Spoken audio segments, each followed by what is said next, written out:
ભારતીય અર્થકારણ પર અસર તો કે WTO દ્વારા જે આપણા દેશના અર્થતંત્ર છે તેના પર કઈ અસરો થઈ કે વિશ્વ વેપારમાં ભારતનો હિસ્સો હતો પહેલા 0.5% હતો.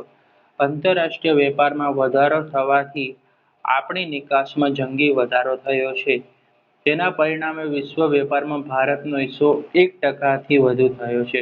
એટલે એમ કહેવા માંગે છે કે આપણા પેલો જે વિશ્વ વેપારમાં 0.5%થી શું થયો છે વધારો થયો છે એમ કહી શકાય છે.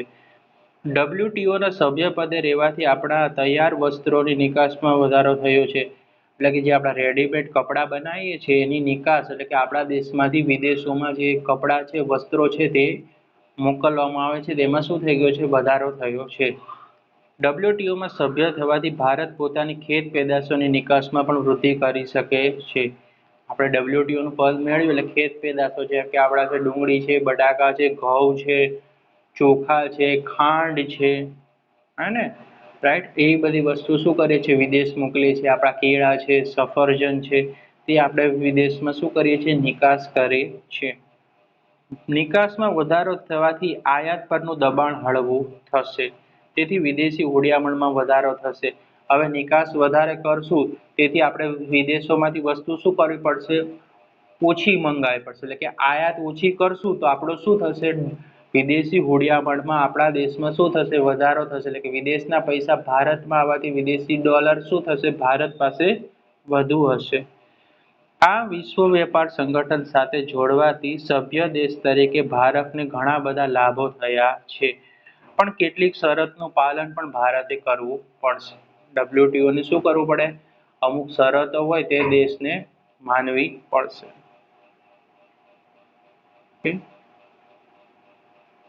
ચલો ખાસ કરીને ભારતે પોતાની આંતરમાળખીય સગવડો કેટલી ઝડપથી વધારે છે તે વિકસિત દેશો ભારત સાથે કેટલા અંશે સહકારથી વધે છે આ બાબત તેના પર આધારિત છે. હવે ટકાઉ વિકાસ અને સુપોષિત વિકાસ. ટકાઉ વિકાસ અને સુપોષિત વિકાસની વ્યૂહરચનાની મોસ્ટ IMP શોર્ટ નોટ છે. 3 માર્ક્સમાં પૂછાઈ શકે છે. ટકાઉ વિકાસ અથવા સુપોષિત વિકાસ કરીને હેડિંગ આપે ટૂંક નોંધમાં. ટકાઉ વિકાસની વ્યાખ્યા છે કે ભાવિ પેઢીની જરૂરિયાત પૂરી પાડવાની ક્ષમતાને નુકસાન પહોંચાડ્યા સિવાય વર્તમાન પેઢીની જરૂરિયાતો સંતોષવી. જેમ કે ભાવિ પેઢીની જરૂરિયાત તો અત્યારે આપણે વાત કરીએ તો આપણા દેશમાં અત્યારે સૌથી વધારે શું પ્રોબ્લેમમાં આવે તો કે પેટ્રોલ ડીઝલ તેલ છે જે ખનિજ તેલ છે એની શું થાય છે અત્યારે આપણા દેશમાં શું કરવામાં ભાવ વધારવામાં આવ્યો છે જેથી શું થશે કે ભવિષ્યની પેઢીને તે મળી શકે રાઈટ. એના માટે શું કરવામાં આવશે ભાવ વધારશે તેથી લોકો શું કરશે એનો કરકસરપૂર્વક અથવા વ્યવસ્થિત પૂર્વક એનો ઉપયોગ કરશે. માનવી સૃષ્ટિની આસપાસ કુદરત અને માનવ સર્જિત આવરણ એટલે પર્યાવરણ પર પડેલી ગંભીર અસરોના કારણે ટકાઉ વિકાસનો ખ્યાલ છે. આજની પેઢી જે વિકાસ સાધ્યો તે ઝડપથી વિકાસ સાધી રહી છે તેને ભવિષ્યમાં ટકાવી શકે તેમ નથી. જેમ કે આપણે અમુક ટેકનોલોજી છે જે અત્યારે છે તે ભવિષ્યમાં પણ તે ટકાઈ શકાય નહીં તેમ છે. વર્તમાનની પેઢી જે સગવડો ભોગવી રહી છે જે સગવડો કદાચ ભાવિ પેઢીને પ્રાપ્ત ના થાય તેવો ભય સેવાઈ રહ્યો છે એટલે કે ભય સતાવી રહ્યો છે.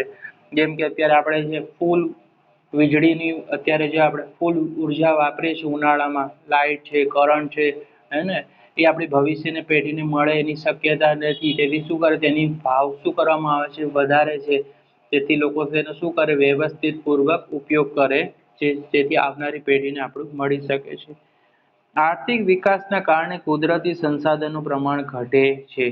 હવે જેમ જેમ દેશ આર્થિક વિકાસ કરે તેમ કુદરતી સંસાધનનું પ્રમાણ ઘટે છે. આ વસ્તુ સાચી છે. કુદરતી સંસાધનો એટલે કયા કે જમીન પર્વત પહાડ નદીઓ છે મેદાનો છે તેનું શું પ્રમાણ ઘટી રહ્યું છે. અત્યારે જુઓ તો મેદાનોમાં શું થશે તો કેટલા બિલ્ડિંગો મોલો રાઈટ નદીના પાણીને લોકો શું કરે છે કંપનીઓ ફેક્ટરી દ્વારા દૂષિત કરવામાં આવે છે અને તેની ગુણવત્તા ઓછી થાય છે. આ પરિસ્થિતિમાં આ વિકાસના ખ્યાલનું પરિવર્તન જરૂરી છે. આજનો વિકાસ તેના કારણે પર્યાવરણ પર થતી અસરોનો અભ્યાસ એટલે ટકાઉ વિકાસનો ખ્યાલ છે. એટલે ટૂંકમાં કહીએ છીએ આજનો વિકાસ છે તે ભવિષ્યની પેઢીને અને પર્યાવરણ નુકસાન પહોંચાડ્યા વગર જે વિકાસ કરવામાં છે એને ટકાઉ વિકાસ કહેવામાં આવે છે. હવે પ્રાકૃતિક સાધનના સંરક્ષણ તેમજ સંવર્ધન માટેની વ્યૂહરચના અપનાવો. એટલે ટકાઉ વિકાસની વ્યૂહરચના કઈ છે? મોસ્ટ આઈએમપી પ્રશ્ન છે કે પૂર્ણ ઉપયોગમાં લઈ શકાય તેવા પ્રાકૃતિક સાધનો જેવા કે ખેતીલાયક જમીનો, જંગલો, જળ સંપત્તિ વગેરેનો ઉપયોગ તેની ગુણવત્તા જળવાઈ રહે તેવી રીતે પ્રાકૃતિક સાધનો એક વખતમાં ઉપયોગ લઈ શકાય જેવા કે કોલસો, પેટ્રોલિયમ, ખનિજ વગેરેનો કાળજીપૂર્વક ઉપયોગ કરવો જોઈએ. હવે આપણે શું કહીએ? પૂર્ણ ઉપયોગમાં લઈ શકાય. કોલસો જો આપણે એકવાર ઉપયોગ કર્યો હોય તો તેને ફરીથી કઈ રીતે તેનો ઉપયોગ કરી શકાય? તેને કાળજીપૂર્વક કરવું જોઈએ. પેટ્રોલિયમ જો આપણે પેટ્રોલની જરૂર ના હોય તો આપણે શું કરવું પડે? તેનું જે આપણે ગાડી છે તેનું એન્જિન બંધ રાખે જેથી શું થશે? આપણું જે પેટ્રોલ બચશે જેથી શું થશે? આવનારી પેઢીને મળી શકશે. વાહન વ્યવહાર ખર્ચ ઓછો થાય તે માટે ઉદ્યોગોનું સ્થાન નક્કી કરવું અને વાહનો અને ઉદ્યોગમાં પર્યાવરણને મિત્ર ટેકનોલોજીનો ઉપયોગ વધે તેવા પ્રયાસો હાથ ધરવા. વાહન વ્યવહારનો ખર્ચ ઓછો થાય તો વાહન વ્યવહારનો ઓછો ખર્ચ કઈ થાય? જેમ કે કંપની બસ પ્રોવાઈડ કરે કર્મચારીને, જ્યાં ઉદ્યોગનું સ્થળ છે, જ્યાં કંપની છે ત્યાં લઈ જવા માટે જો 50 વ્યક્તિ એક બસમાં જશે તેથી શું થશે? વાહન વ્યવહારનો ખર્ચ ઓછો થશે, પ્રદૂષણ ઓછું થઈ શકશે. રાઈટ? પર્યાવરણ મિત્ર ટેકનોલોજી. જે સાધનો એકથી વધુ ઉપયોગમાં લઈ શકાય તેવા હોય તેનો મહત્તમ ઉપયોગમાં લેવાય. જેમ કે જુદી જુદી સિંચાઈ યોજનાથી એકથી વધુ ઉપયોગ. દાખલા તરીકે વીજળી ઉત્પાદન. રાઈટ? આપણે વીજળી ઉત્પાદન જોયું તો કે સોલર પેનલ દ્વારા કરવામાં આવે છે અથવા જળ ઉર્જા દ્વારા, નદીઓના ધોધ દ્વારા પણ ઉર્જા ઉત્પન્ન કરવામાં આવે છે. પૂરનું નિયંત્રણ કરવું. પૂરનું નિયંત્રણ કરવું, વાહન વ્યવહાર વગેરે કરવા. પ્રાકૃતિક સાધનો દુરુપયોગ ન થાય તે માટે ઔદ્યોગિક કચરાને બિનઆયોજિત નિકાલ, કચરા, ઝેરી રસાયણ વધતા જતા ગંદા વસવાટો અટકાવવા વગેરે પર નિયંત્રણ મૂકવા. એટલે ટૂંકમાં આપણે કહીએ કે કેમિકલ વાળો જે કચરો છે તે શું કરવો? શહેરની બહાર વેસ્ટેજ હોય ત્યાં એનો નિકાલ કરવો જોઈએ જેથી જમીનને પણ શું થાય છે? જેની ફળદ્રુપતા ઘટી ના જાય અને આસપાસના લોકો છે તે બીમાર ના પડે. અને જે ગંદા વસવાટો છે જેમ કે આપણી જે ગંદા વસવાટ એટલે કે જેમ કે ઝૂંપડપટ્ટી છે એવા એરિયામાં શું થાય છે? ઉપર નિયંત્રણ મૂકવા જોઈએ કે ગંદા વસવાટો ત્યાં સાફ સફાઈ કરવાવી જોઈએ સફાઈ કર્મચારી દ્વારા અથવા કોઈ બેકવર્ડ એરિયા છે ત્યાં પણ. રાઈટ? ઉત્પાદનના તમામ ક્ષેત્રોમાં સૌર અને પવન ઉર્જા જેવી બિનપરંપરાગત ઉર્જાનો ઉપયોગ વધારવા માટે ભાર મૂકવો જોઈએ. મોસ્ટ ઇમ્પોર્ટન્ટ પર્યાવરણ સંરક્ષણ માટેના પગલાં. રાઈટ? તો આ જે છે તે જોડકામાં પૂછવાય છે દર વખતે 1 માર્કમાં અને 3 માર્કમાં પ્રશ્ન પર્યાવરણ સુરક્ષા માટે પગલાં.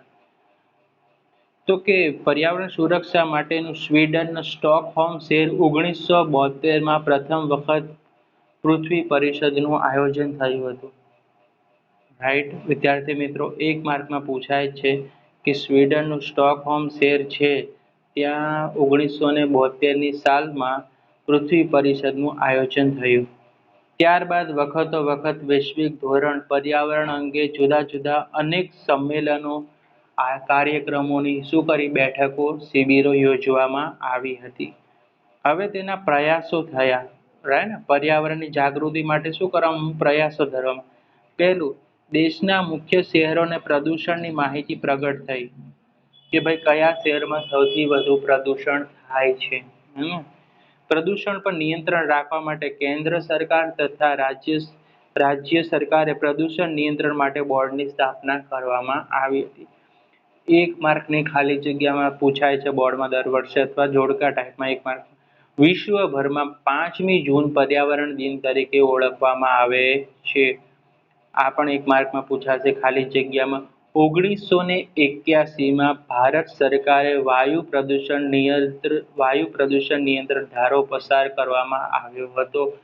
અત્યારે આપણે જે હાલની સમસ્યા ભોગવી રહ્યા છે પ્રદૂષણના લીધે ઓઝોન સ્તરમાં ગબડું પડવાથી પરમાણુનો કચરોનો નિકાલ અને જૈવિક વિવિધતાની જાળવણી માટે એક સમજૂતી થઈ છે. રાઈટ? તો આ હતું ચેપ્ટર નંબર આપણું 16 જે મોસ્ટ આઈએમપી પ્રશ્ન હતી. શોર્ટ નોટ ટાઈપ આવશે, જોડકામાં પૂછી શકે છે અથવા ખાલી જગ્યામાં પણ પ્રશ્ન પૂછાશે. જો આ વિડીયો તમને પસંદ આવે તો આ વિડીયોને તમારા મિત્રો સાથે શેર કરજો.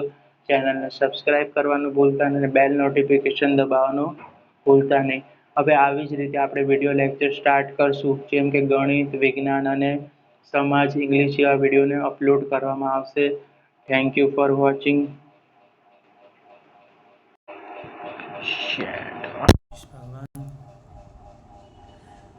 ભગવાન